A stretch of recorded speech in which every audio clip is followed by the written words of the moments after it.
Hello everyone, welcome back to my YouTube channel. मेरा नाम शिवानी और मैं प्रिपरेशन करती हूँ बीपीएससी तैयारी 4.0 की। तो आज है संडे और मैं आज आपको बता रही हूँ कि पूरा दिन मैं क्या क्या की हूँ, क्या क्या पढ़ाई की हूँ। तो सबसे पहले मेरा दिन का शुरुआत हुआ था मॉर्निंग व्यूज़ से एंड प्लांट को पानी देने से। तो मैं सुबह सुबह 8 बजे आ गई थी छत पर पढ़ाई करने के लिए। तो सबसे पहले मैं स्टार्ट की करेंट अफेयर, जो मेरा 30 मई से 6 जून तक करेंट अफेयर था, उसे मैं सारा रिमेंबर की एंड जो जो इम्पोर्टेंट है उसको मैंने मार्क किया हाइलाइटर से एंड उसको मैं एक अलग कॉपी में लिखती हूँ। जो जो सर बताते हैं ये बहुत बहुत इम्पोर्टेंट है बीपीएससी तैयारी 4.0 के लिए। जैसे इंडिया का कुछ न्यूज़ हुआ, बिहार का कुछ न्यूज़ हुआ, तो वो सब कुछ ज़्यादा इम्पोर्टेंट हो जाता है। तो मैं उसको रिमेंबर की करेंट अफेयर को एंड उसके बाद मैंने हिस्ट्री लगाया एंड हिस्ट्री में मैं एनसीईआरटी का 4th चैप्टर लगाई। चैप्टर 3 है सॉरी, एंड ग्रामीण क्षेत्र पर शासन चलाना है। एंड सबसे पहले मैं पढ़ी कंपनी को दीवानी मिल गई थी। 12 अगस्त 1765 को मुग़ल बादशाह ने ईस्ट इंडिया कंपनी को बंगाल का दीवानी तैनात किया था। एंड कंपनी की आमदनी क्या से क्या होता था,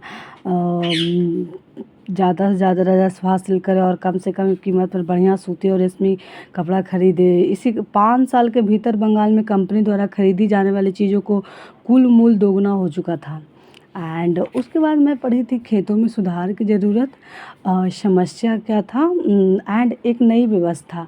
नई व्यवस्था जो लाए थे, जो टॉम्स मुनरो लाए थे, जो महाराष्ट्र में शासन किए थे, मुनरो व्यवस्था। एंड सब कुछ ठीक नहीं था, जैसे कि खेत में नील की खेती होती थी एंड फिर खेत उपजाऊ नहीं हो पाता था।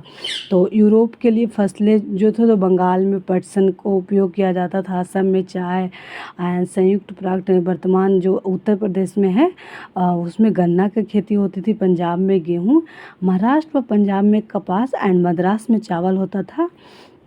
और था क्या कि क्या रंग का भी कोई इतिहास है, कैसे भारत से रंग का ये होता था। भारतीय नील की मांग क्यों थी, क्योंकि बहुत नेचुरल यहाँ से होता था। 1783 से 1789 के बीच दुनिया का नील उत्पादन आधा रह गया था। ब्रिटेन के अंग्रेज अब नील की आपूर्ति के लिए बेचैनी से किसी और स्रोत की तलाश कर रहे थे।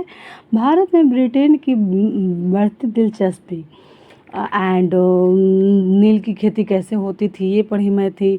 नीज खेती की समस्याएं, रैयतों की ज़मीन पर नील खेती एंड नील विद्रोह, और उसके बाद एंड बंगाल के बाद नील की खेती बिहार में अंग्रेज़ों ने करना स्टार्ट किया। तो यही था मेरा आज का हिस्ट्री का पढ़ाई एंड एक्चुअली मैं बिल्कुल बिगिनर्स हूँ। तो एक्चुअली मुझे समझ में नहीं आता था पहले 1-2 मंथ पहले कि मैं कैसे पढ़ाई करूँ, कैसे क्या करूँ, क्योंकि मेरे से हो ही नहीं पाता था। और अभी जब से मैं ऑफ़लाइन कोचिंग ज्वाइन की हूँ तो इसमें मुझे पता है कि डायरेक्शन क्या है, कहाँ चलाना है, क्या करना है। क्योंकि मैम बताती हैं कि एनसीईआरटी का एक एक लाइन उठा कर देता है, एनसीईआरटी पे मेन फोकस करो। ऐसा नहीं है कि मैं ऑनलाइन वाला छोड़ी हुई हूँ, मैं ऑनलाइन वाला भी कर रही हूँ, लेकिन मैं एनसीईआरटी को लेकर चल रही हूँ। एनसीईआरटी में बहुत कम पॉइंट रहते हैं लेकिन सारे इम्पोर्टेंट होते हैं।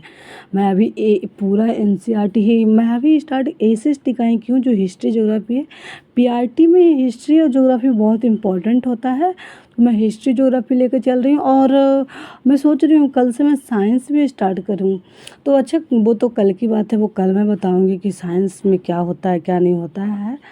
तो मैं ऐसे ही पढ़ाई करती हूँ और सबसे इम्पोर्टेंट है पढ़ाई करके उसे रिमेंबर करना, कि कितना याद मुझे रहता है। ऐसे एक टॉपिक को ऐसे पढ़ो जैसे कि फिर उसे पढ़ने की ज़रूरत नहीं पड़ो, फिर वो कहीं भी कभी भी कोई भी कुछ भी क्वेश्चन पूछ ले तो आपको ये रहना चाहिए कि आप वो क्वेश्चन को बता दो। पढ़ाई ऐसे होती है। पहले मैं भी बस नॉर्मल पढ़ती थी क्योंकि मुझे कुछ खास ये नहीं था। जब से मैं ऑफलाइन कोचिंग ज्वाइन की हूँ तो मुझे पूछताछ जो चलता, और सारे बच्चे बहुत टैलेंटेड हैं। मुझे तो बहुत फीका फीका फील होता है वहाँ। एंड ठीक है, धीरे धीरे मैं भी थोड़ी हो जाऊँगी। तो मैं और आपको बताती हूँ कि मैं ज्योग्राफी में क्या पढ़ी हूँ। ज्योग्राफी में मेरा चैप्टर 3 था कृषि एंड एग्रीकल्चर। कृषि के निर्वाह, कृषि गहन निर्वाह, आदिम निर्वाह कृषि, जलवासी पशुपालन, वाणिज्य कृषि, मिश्रित कृषि एंड मुख्य फसलें और क्या क्या है, पटसन, मक्का, कॉफ़ी, चावल, गेहूँ जो है एंड कृषि का विकास, भारत का वो संयुक्त राज्य अमेरिका का एक फॉर्म। तो मैं इसे क्वेश्चन नहीं बनाई थी क्योंकि मुझे फर्स्ट नहीं बनाई हूँ, तो फर्स्ट से मुझे स्टार्ट करना है। तो यही था मेरा आज संडे का स्टडी, सिर्फ एनसीईआरटी एंड सिर्फ रिमेंबर करना। ओके बाय गाइज, मिलते हैं आप लोग से कल एक न्यू ब्लॉग के साथ। बाय बाय, आप लोग खुश रहिए और व्यस्त रहिए। बाय।